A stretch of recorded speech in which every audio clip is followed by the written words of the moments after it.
Hello and welcome to Stream Tabulous. So we're going to do another photo to a sketch, but this time we're going to be doing it in Easy Diffusion. Last time we used Automatic 11. Both Automatic 11 has its pros and its cons, and Easy Diffusion has its pros and cons.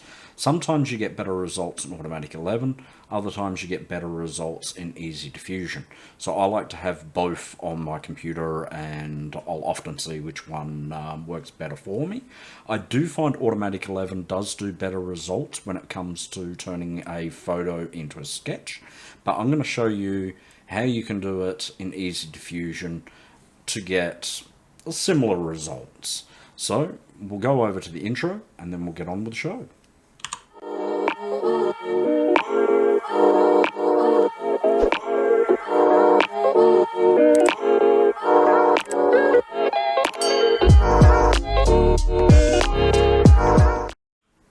So here we are in Easy Diffusion, and we're going to do the same thing. So we're going to type up in our prompt up here, grayscale pencil sketch drawing. And then what we want to do is we want to load our image up in two areas, because Easy Diffusion needs it in two locations. So we're going to put it here, and then we're going to drag that and drop that into the control image. Now you can open it up here if you wanted to. We're going to put it on line art realistic, line art. Now it's important that we reduce this image size because if it's too large, you're not going to have enough CUDA cores to actually do the render or your resources on your computer if you're not using a NVIDIA graphics card are going to be heavily taxed. It's not designed to run at big images yet. But in the future, I do believe there are new models coming, which will be addressing that. So with this, we can just click here, Advanced Sizes, and you can come down. There's a whole heap of sizes that we can click on, but we want to keep the same aspect ratio. So all we're going to do is hit the 0.5%, which is going to shrink it. And we did that. We're going to do that twice. I've done it once, and we'll do it again. And now it drops down to a image size which is usable. Okay.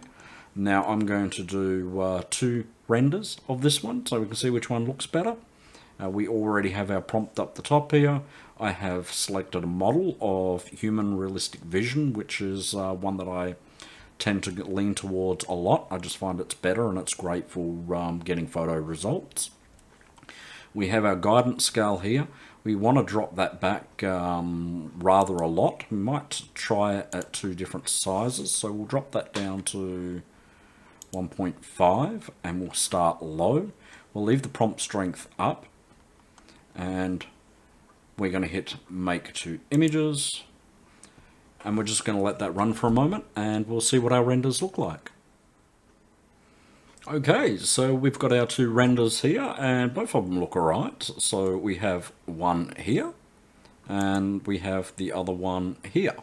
Both are ever so slightly different. This one looks like it tried to turn my arm into a shirt, and this one here, some sort of artifact happened. I don't know where that came from or why it put it on there. So we can see they both have their pros and cons. I kind of like this one more. We could go through and easily smooth this out with a smoothing tool to get our image. Or we could render some more photos. We can try putting the instance lower or higher and see what the actual results would be. So let's drop that all the way down to 1 to 1. I would believe that would probably just make a black and white image. So we could also move it up.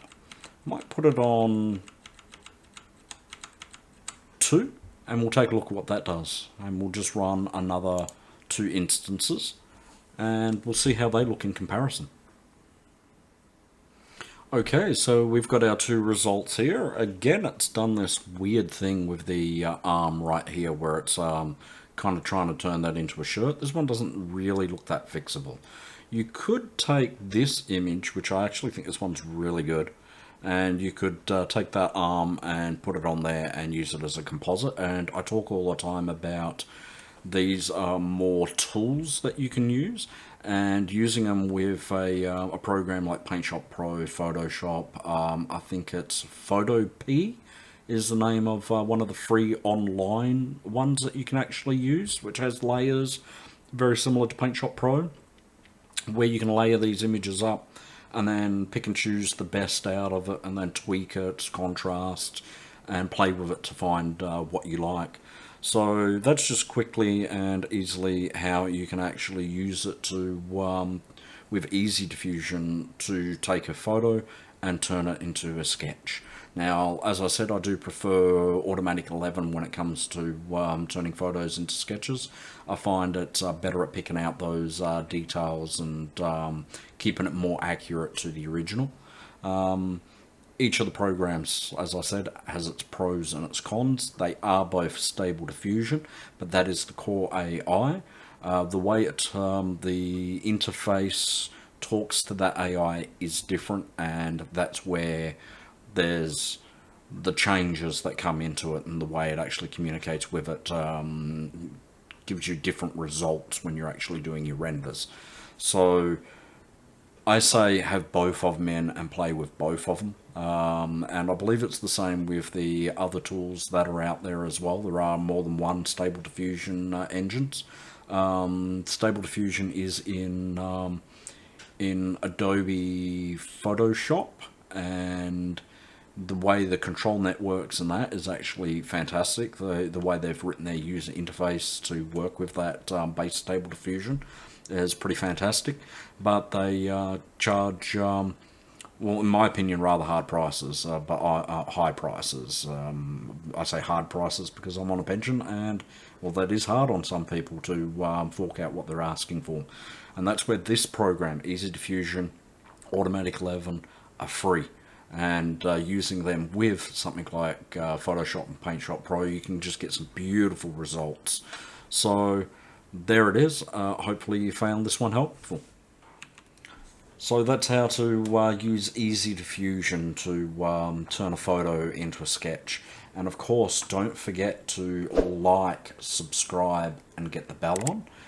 If you find this video helpful, whack a thanks in the comments. Perhaps let me know what you're actually using. Do you use Easy Diffusion? Are you using Automatic 11? Maybe you're using both and you'd like to let me know that you're using both, or which one that you have a preference for. As I said, I use both. I think they're both fantastic. Both have their pros and their cons. So I will see you in the next stream tab of this video. Thank you for watching my video and sticking around to the end.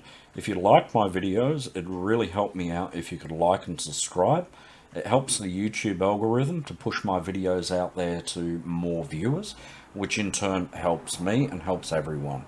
So thank you for watching my video and hanging around to the end, and I will see you in the next video.